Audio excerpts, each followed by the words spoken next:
Okay, to start this document or this project, we will be using our letter size setup.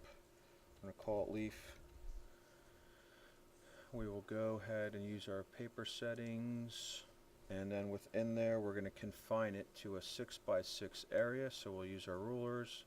To access them, we do Control R to make them visible.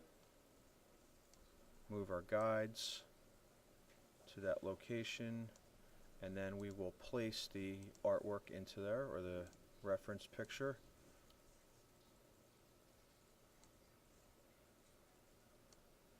Alright, so we have our reference picture, which we can reduce the transparency.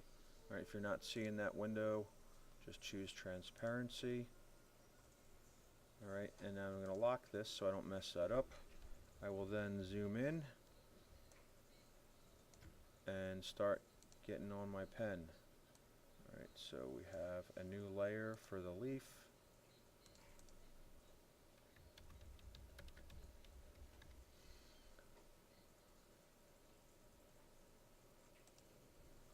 Alright, and I'm going to go ahead in here and start making my points. Actually, I'll give my stroke some thickness or a weight to it.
Alright, so once you have your leaf fully, your path completed, then as we were saying, we can apply that gradient. Alright, so we have our gradient, which then we can also customize as far as colors go. Change our mode to CMYK, pick like an orange, and maybe like a yellow or something in my case. You can make it more of a, I think the radial might look a little better. So you have this pattern which goes from the center and then goes out.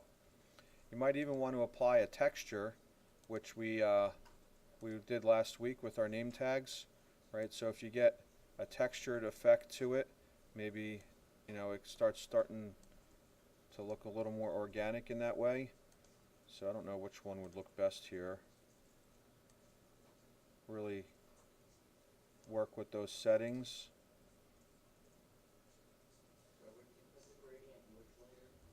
So that's going to be my gradient is in I called it this leaf body layer. Alright, so as I traced my path, then I just selected the leaf, and instead of it being a no fill, I applied a gradient fill. Alright, so we can get some colors going there.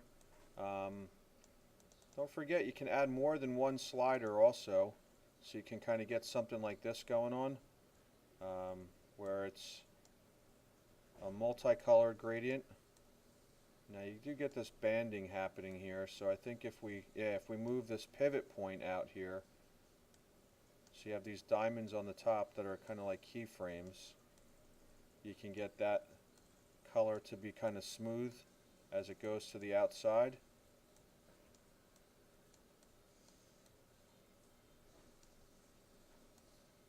Try to make this kind of gradually change to make it look natural. Alright, let me just work with this texture real quick here, and then can take a look at that.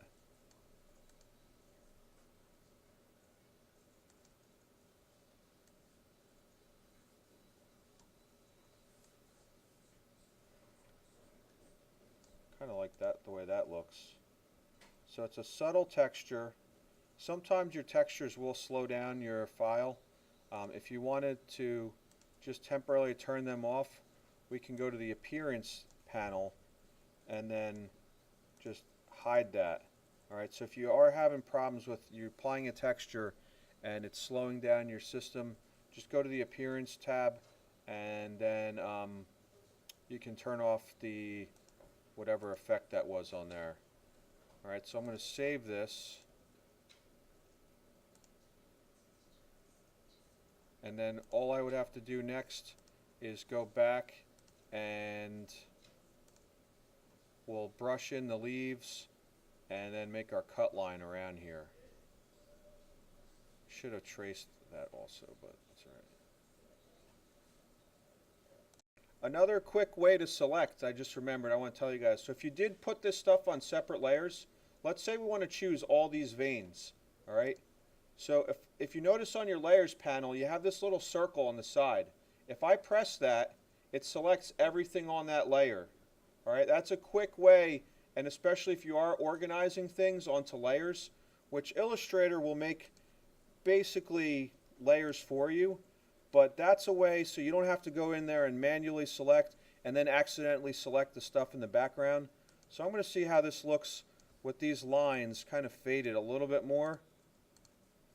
Yeah, now it kind of blends in there a little bit more, rather than I think if I did it at 100%, you know, it's kind of taken over that background a little more. So I think I like about a 50% or so, or maybe 60 on those lines there. That way it fades into there a little bit. I gotta learn this program. This is the thing you put in my computer, right? This is Yeah. Illustrator. Yep. So what I'd like you to do then, once you're done with that, make one more layer. We'll make this our text. Just put your name on there. And then I'm going to go, the last part is to be making our cut line around it. Alright, so I'm going to type my name. You guys can find a font that's available in there. And I'd like you to use one of the warping effects. Alright, this is all skill building, alright? So we're learning how to use these different tools, and then when you get to your actual the perspective drawing, which is the big project with this, you can kind of use whatever ones you want for that. So I'll go back to my character palette. Oh, I forgot this is in the properties panel too. Alright, so let's choose something that has some artistic type of appearance to it. Get anything good in here? I think we got to download some fonts. Comic Sans. Watch your mouth. Alright, let's go to the font, alright? Here's the site where you can download fonts. I would install them. Let's see if we have anything for fall. You guys have a font site? Yeah. Fall Harvest. That's kind of cool, right? That would be decorative. Or this one. That's awesome. Yeah, I don't know what that is. I don't know either. Is that Klingon? Let's see, what should I pick here? Maybe this one. Fall Greetings. Alright, so it's going to save it when you're working with a font, and then just show in folder, Alright, all we have to do to install a font is to double click it and then press install. Now, on your computers, you guys don't have the rights to do that, so at this point where it goes to install, I'll just come around and I can put in my login for that. And so this is called Fall Greetings. Once that's applied there, I should be able to find it right in my font list. Let's see if sometimes it has a different name in front of it. Fall Greetings, no, it's there. Oh yeah, there it is. Cool. Alright, and I'll make my size a little bit bigger. Oh, that's too big.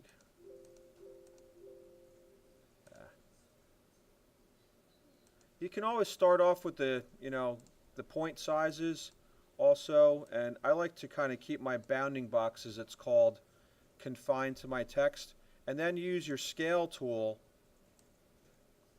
to kind of put something in there.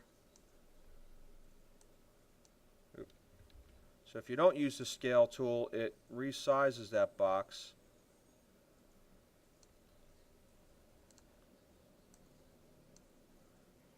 Alright, so then that would be fitting that into there. We have a nice decorative font there. Alright, so actually, you know what? Instead of, you don't have to warp. Let's just, I want you guys to get some practice with downloading fonts.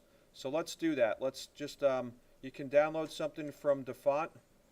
Alright, and then the last part here, and I know I'm going quick, but I am recording here. That way it'll all be in the video that you guys can come back to this. But so what I'll do is I'll turn off that reference layer. Alright.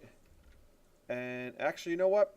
Let's keep the reference layer on, but I'm going to have you guys move it to the side so when we're done printing this, I can see what you started from. Alright, I want to see how good you kind of copied the settings on it. Alright, so we'll move that to the side for when we print. And now, oops, I don't want to do that. Is that Charlie Brown leaf? Something like that. So now to have the laser be able to cut this line, what we're going to do is we're going to select that path again.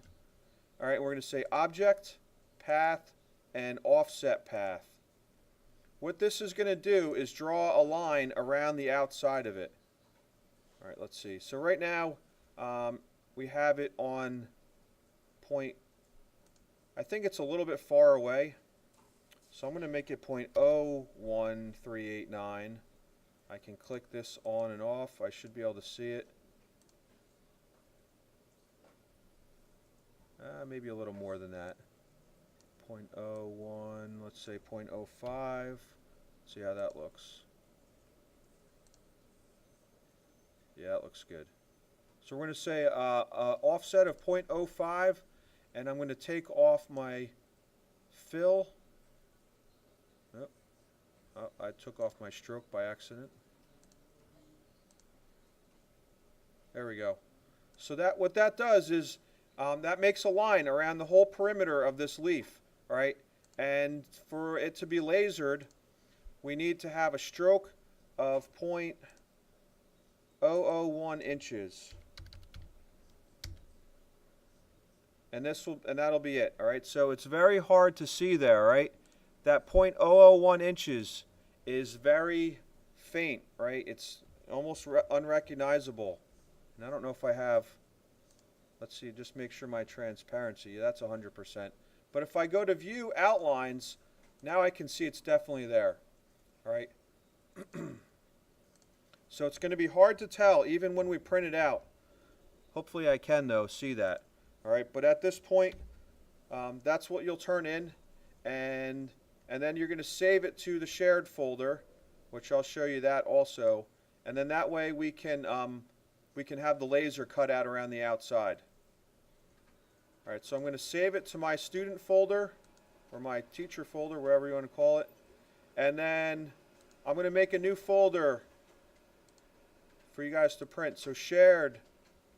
All right, we haven't really worked the shared drive yet, but if you look at your file directory, other than your student folder, you should have this GA Home, the Y drive. In there you have multimedia, and then this class is Illustrator, and I'll make a new folder in here for leaves. So it should be in that folder with your name on there. That way we can find it nice and easily.